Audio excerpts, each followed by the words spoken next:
जिन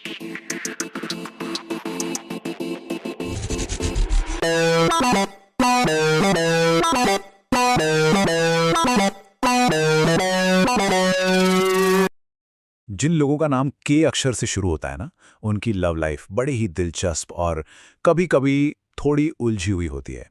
तो आज हम इसी दुनिया के कुछ राज खोलने वाले हैं, उनके दिल की गहराइयों में उतरकर।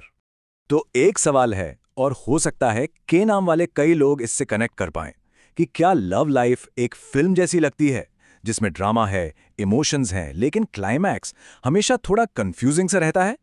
तो चलिए देखते हैं आज हम क्या-क्या समझने वाले हैं। हम शुरुआत करेंगे के इमोशनल दुनिया से, फिर जानेंगे कि चंद्रमा का उन पर इतना गहरा असर क्यों होता है, उनके प्यार और दिल टूटने की कहानी को समझेंगे और आखिर में दिल और दिमाग को बैलेंस करने के कुछ बहुत ही कारगर उपाय भी जानेंगे। तो इनकी इमोशनल दुनिया को समझने के लिए ना सबसे पहले हमें नंबर्स की दुनिया में चलना होगा। तो देखिए, अंग्रेजी अल्फ़ाबेट्स में के आता है 11वें नंबर पर, और न्यूमरोलॉजी में पता है 11 एक मास्टर नंबर है।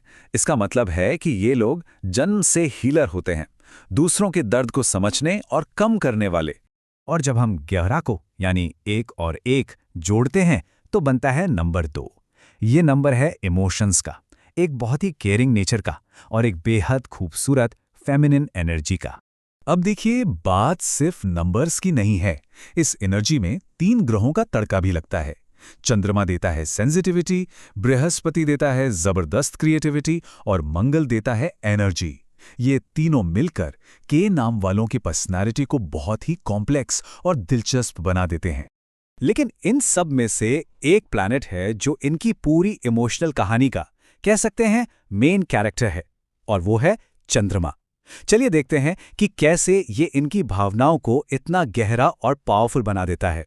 चंद्रमा का असर ना सीधे सीधे इनके मूड पे दिखता है, मतलब पल में खुश पल में उदास, वो वाले मूड स्विंग्स।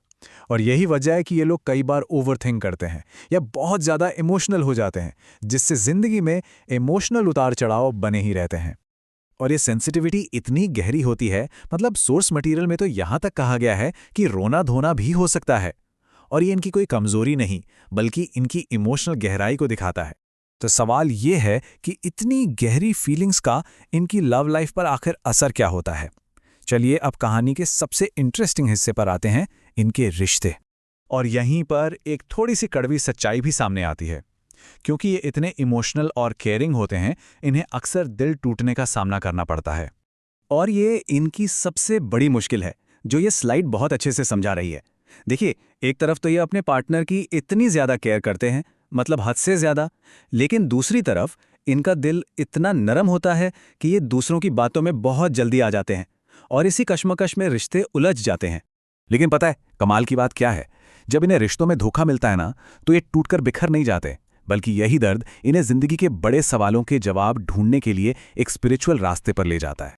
तो अब सवाल उठता है कि इस इमोशनल रोलर कोस्टर को संभाला कैसे जाए।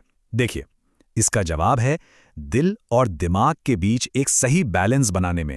जैसा कि हमारे सोर्स में भी कहा गया है, जब भी हम काम करते हैं तो उसके लिए दिल और दिमाग दोनों की जरूरत होती है। मतलब सिर्फ इमोशंस में बहकर नहीं, बल्कि सोच समझकर फैसले लेना इनके लिए बेहद जरूरी हो जाता है। तो फिर वो कौन से तरीके हैं जिनसे ये बैलेंस आ सकता है? चलिए अब कुछ खास उपायों की बात करते हैं जो इन्हें इमोशनल क्लैरिटी दे सकते हैं। यहाँ 5 बहुत ही पावरफुल उपाय बताए गए हैं। सही फैसले लेने में मदद के लिए अमावस्या और पूर्णिमा के आसपास एक्वामरीन यूज करें। अपनी इंट्यूशन से जुड़ने के लिए मूनस्टोन पहन सकते हैं। दिल के साथ साथ दिमाग को भी एक्टिव रखने के लिए सिट्रिन बहुत अच्छा है। और जब इमोशंस बहुत ज़्यादा हावी हों तो मंगल की एनर्जी के लिए 3 मुखी रुद्राक्ष और ओवरऑल हीलिंग के लिए क्लियर कॉर्ड्स को अपने पास रखना चाहिए। तो सब कुछ मिलाकर देखें तो के नाम वाले लोग दिल के बहुत अच्छे, केयरिंग और कमाल के क्रिएटिव होते हैं। हाँ, ये सच है कि इमोशनल उतार चढ़ाव से गुजरते हैं, प्यार में चोट भी खाते हैं, लेकिन अगर ये अपने दिल की ताकत को दिमाग की सूझबूझ से जोड़ लें तो फिर इनके लिए कुछ भी नामुमकिन नहीं है। तो असली सबक ये नहीं है कि इमोशंस को दबाया जाए, बल्कि ये है कि उन्हें समझा जाए और उन्हें अपनी सबसे बड़ी ताकत बनाया जाए।